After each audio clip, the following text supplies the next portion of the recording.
আল্লাহ রাব্বুল আলামিন পৃথিবীর সমস্ত মানুষদেরকে আহ্বান করে বলছেন, ইয়া আইয়ুহান নাস, হে পৃথিবীর মানুষরা শুনো, ইন্না খালাকনাকুম মিন যাকারিন ওয়া উনসা, আমি আল্লাহ নিশ্চয় তোমাদেরকে একজন পুরুষ ও একজন নারী হতে সৃষ্টি করেছে।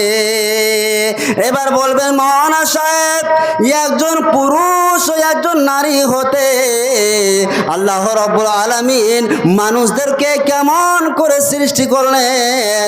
আল্লাহ রাব্বুল আলামিন মানুষের সৃষ্টির সূচনা তুলে ধরছেন কোরআন মাজিদের মধ্যে। আল্লাহর ভয় এর আরবি শব্দ হচ্ছে তাকওয়া। তাকওয়া শব্দের অর্থ হচ্ছে ভয় করা, বেঁচে থাকা, সাবধান হওয়া ইত্যাদি। এর পারিভাষিক সংজ্ঞা কাকে বলা হয়? আল্লাহ রাব্বুল আলামিন যে সমস্ত কাজ করতে আদেশ করেছেন সেগুলোকে আদেশ রূপে মেনে চলা, এবং যেগুলো কাজ করতে নিষেধ করেছেন সেগুলোকে নিষেধ রূপে মেনে চলে আল্লাহকে রাজি করিয়ে নিজেকে জাহান্নাম থেকে বাঁচিয়ে নেওয়াকে কি বলা হয়? কথা বলেন, তাকওয়া বলা হয়। তাকওয়া বা আল্লাহ ভীরুতা খুবই একটি গুরুত্বপূর্ণ বিষয়। এটা কতটা গুরুত্বপূর্ণ বিষয়, আল্লাহ রাব্বুল আলামিন ঈমানদারগণ ব্যক্তিদেরকে আহ্বান করে বলছেন কি কথা? ইয়া আইয়ুহাল্লাযীনা আমানুত্তাকুল্লাহ হাক্কা তুকাতিহি ওয়া লা তামুতুন্না ইল্লা ওয়া আনতুম মুসলিমুন, হে ঈমানদারগণেরা তোমরা আল্লাহকে ভয় করে চলো যেই রকম ভয় করা উচিত, এবং তোমরা মুসলিম না হয়ে মৃত্যুবরণ করো না। তাহলে আল্লাহ রাব্বুল আলামিন পৃথিবীর মধ্যে যারা ঈমানদার তাদেরকে বলছেন যে তোমরা আল্লাহকে ভয় করে চলো। আল্লাহ রাব্বুল আলামিন একই কথা সূরা আত-তাগাবুন আয়াত নম্বর হচ্ছে 16, সেখানে বলছেন ফাত্তাকুল্লাহা মাস্তাতাতুম, হে পৃথিবীর মানুষেরা তোমরা তোমাদের রবকে, তোমরা তোমাদের স্রষ্টাকে যথাসাধ্যে ভয় করে চলো। তার পাশাপাশি আল্লাহ রাব্বুল আলামিন অন্য জায়গায় বলছেন সূরা আহজাব আয়াত নম্বর 70, ইয়া আইয়ুহাল্লাযীনা আমানুত্তাকুল্লাহ, হে ঈমানদারগণেরা তোমরা আল্লাহকে ভয় করে চলো, এবং ওয়াকুলু কাওলান সাদীদা, এবং তোমরা সঠিক কথা বলো। জি, তাকওয়া বা আল্লাহ ভীরুতা এটা কতটা গুরুত্বপূর্ণ বিষয় যে আল্লাহ রাব্বুল আলামিন ঈমানদারগণ ব্যক্তিদেরকে আহ্বান করে বলছেন যে তোমরা তোমাদের রবকে, তোমরা তোমাদের স্রষ্টাকে ভয় করে চলো। ভয় করে চলা করলে কতটা লাভ রয়েছে, আমরা যদি আল্লাহকে ভয় করে চলি তো লাভটা কি জেনে রাখুন। তাকওয়া বা আল্লাহ ভীরুতা এটি হচ্ছে একজন মুমিনের সম্বল।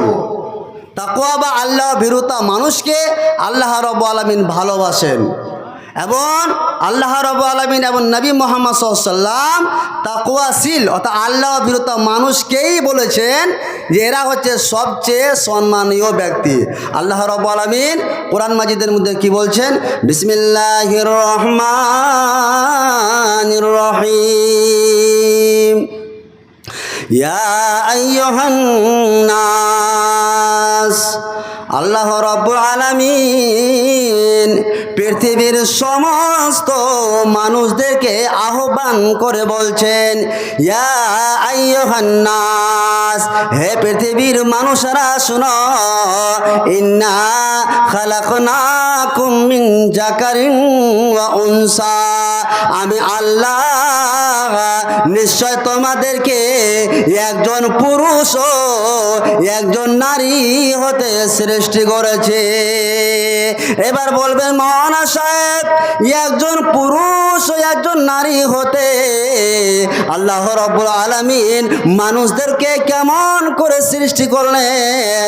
আল্লাহ রাব্বুল আলামিন মানুষের সৃষ্টির সূচনা তুলে ধরছেন কোরআন মাজিদের মধ্যে।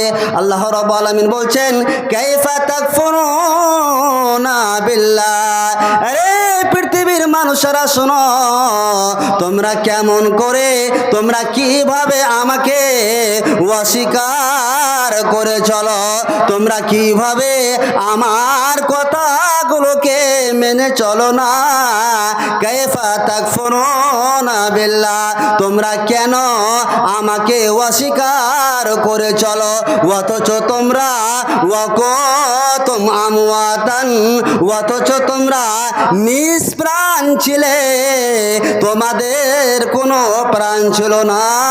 আমি আল্লাহ ফাআহইয়াকুম, আমি আল্লাহ তোমাদেরকে জীবিত করেছে।